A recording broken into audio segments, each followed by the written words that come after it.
Mark P. Otten back with you. Okay, this is your reliability / factor analysis introduction video for Psych 320. This is a process that is not a hypothesis test. This is a process that allows you to evaluate a questionnaire or a collection of measures that are all sort of supposed to measure the same thing. And what this does is it sort of strengthens our relationship or our ability to make hypothesis tests about relationships between psychological variables. So, for example, this is the road rage data set that you may have may be familiar with from my multiple regression video. I'm just going to look at a few of the trait anxiety items here. So you may have filled out questionnaires similar to this in the past and wondered why there are so many items, because they kind of seem redundant. Like, for example, number 1, I feel pleasant. Hopefully you all do as you're watching this video.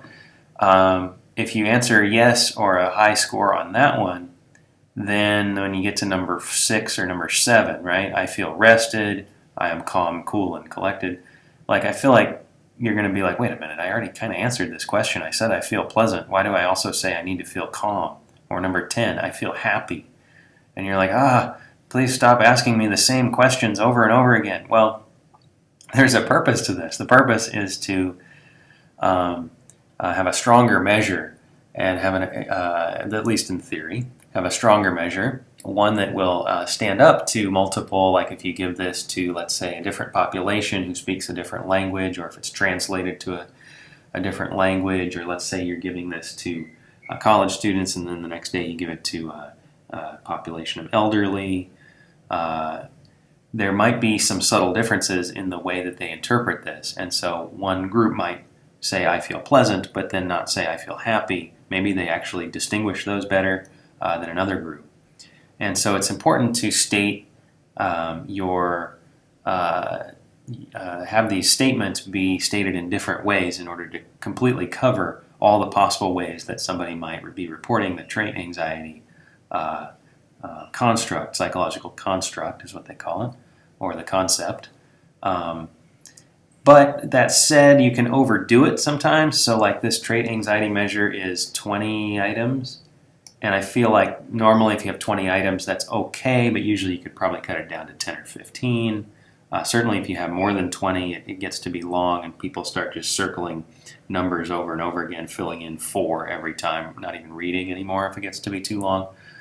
So there's a science to this, the creation of questionnaires. And so part of the science of it is to set up the questionnaire and then make sure that the items that you want to go together are in fact going together. So you want, like let's say somebody says I feel pleasant, and then they say I do not feel happy at all. Well, that doesn't make sense, right? So you want them to agree with each other, maybe not exactly the same every time, but you want them to generally agree with each other, and then that'll allow you to make a composite, or like add up, take an average, or add up all of the happy items here and make some sort of stronger happiness or lack of anxiety measure than it would be as if you just had like item 10 by itself, I feel happy. So that's your introduction to why we're doing this. There are a couple of different ways to do it. One is sort of the easy way, and the other is the more in-depth way. The easy way is to calculate Cronbach's alpha for reliability. So the way we do this is we're going to go to Scale, Analyze, Scale, and Reliability Analysis. Now there is a formula that goes into this alpha, but I'm just going to show you how SPSS gets it for you, and we'll interpret. And also there's a guy named Cronbach, Cronbach, Cronbach, a former Stanford professor who came up with this whole thing. So that's why it's called Cronbach's alpha. It's an actual guy's name. So I'm going to take some of these happy items and just move them over to the right. So I'm going to move over, I feel pleasant, I feel rested, I feel calm, cool, and collected, I feel happy, I feel secure, and I'm content. That's good enough. 6 items, plenty. Okay. So what this analysis will do is it will sort of collect these 6 items and figure out if they're all agreeing with each other, if people tend to answer yes to one or a high score on one, and if that leads to a high score on another. Another way to think about this is to think about correlations. Like you could run a correlation between I feel pleasant and I feel rested, and you would expect a high positive value there. But what this reliability is doing is it's allowing us to put in six variables all at once and calculate kind of like a collective correlation between all six. So it's a fancier version of, let's say, just taking a bunch of correlations and averaging them together. But SPSS is just going to give you one value, and you'll be able to interpret that. So the other thing to check for as we go along is to see if we should exclude any of these variables. So I'm going to click on Statistics and Scale if item deleted, and that's going to give us an assessment of whether we need to kick one of these items out or if they do indeed all go with each other. So I'm going to click Continue and OK. The default is to get the Cronbach's alpha here, and so that's what we'll see in the second box. The reliability statistic, 0.813. Conventional wisdom says a 0.7 or higher is good. That's just like, that's not a rule, but that's just sort of a guideline that a lot of people use. I've seen it a lot in the textbooks. So 0.813 is above 0.7. Thus, you can say this is a strong reliability. And then we're going to go down this item total statistics box just to see if any excluding any variables will help the reliability of the scale. And it looks like not. So this column on the right side here is Cronbach's alpha if item deleted. So what that means is if you delete, let's say, I feel pleasant, then the 0.813 that's originally here for the Cronbach's alpha will then decrease to 0.778, which is the given value there. If you exclude I feel rested, then you'll get 0.807, still lower than 0.813, right? You want if you're improving the scale, you want Cronbach's alpha to go up.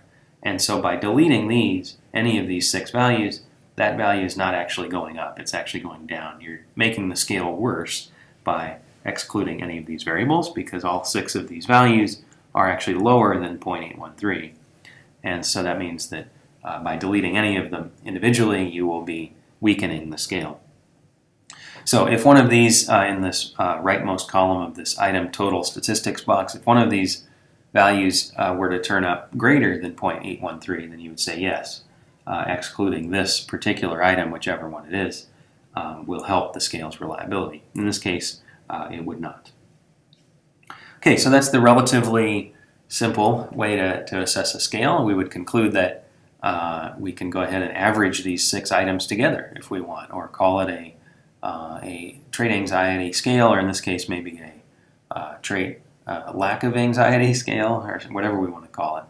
You could also call it like a pleasant or happiness scale. You want to score high on this if you're having a good day, right? All right, so the slightly more intense version of this is one that we could go into for hours, but I'm going to just give you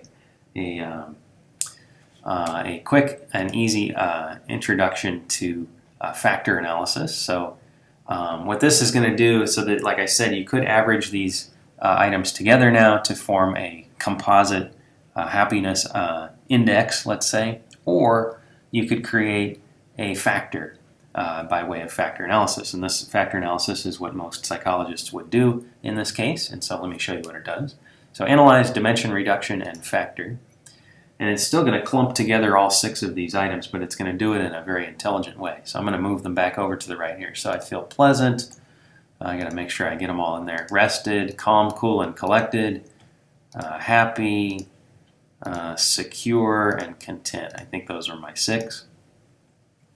And so in order to perform a one-factor factor analysis using maximum likelihood, that's kind of just the most recommended way in general these days. No real explanation of what maximum likelihood is for you. That is beyond the scope of this class. But if you're interested in the math behind this stuff, just let me know, and we can nerd out over it for a while. But this is just, I just want to make sure that you select the right default options here. So I'm going to go to extraction. We're going to extract a component here, a factor that's going to sum up these six items intelligently. So the first thing you do, there's two things here. The first thing you do is you select the drop-down menu here and select maximum likelihood instead of principal components.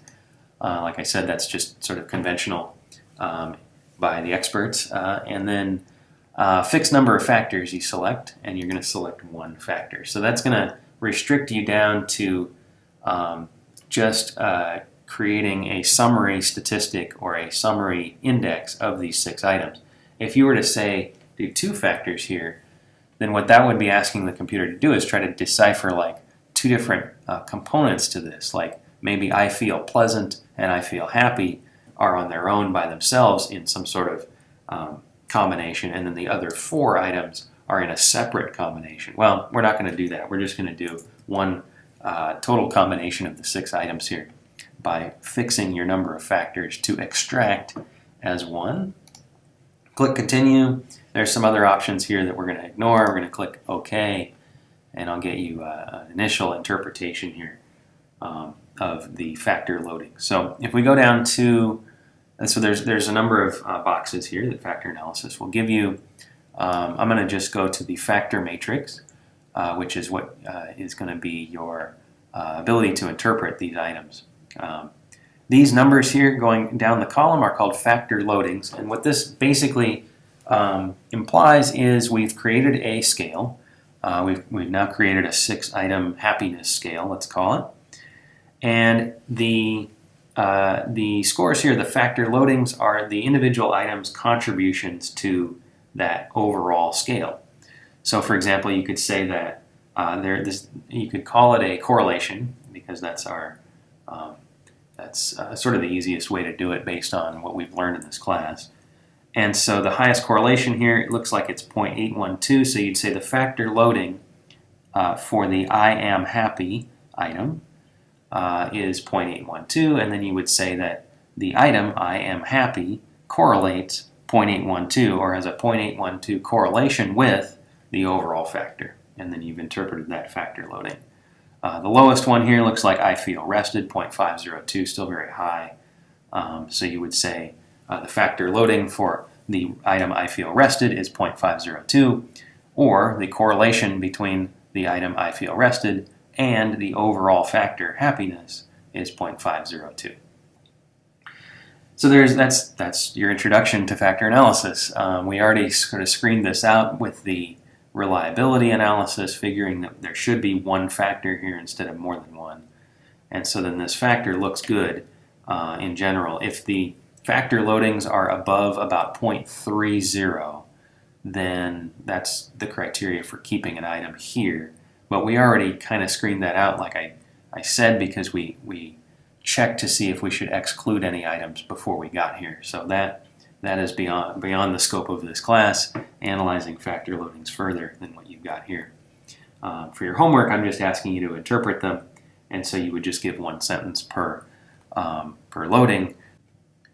For example, the I am happy item correlates at 0.812 with the overall factor, or the correlation between that item and the factor is 0.812. Okay, so that's your extremely quick introduction to factor analysis paired with your Cronbach's Alpha lesson, and that's it.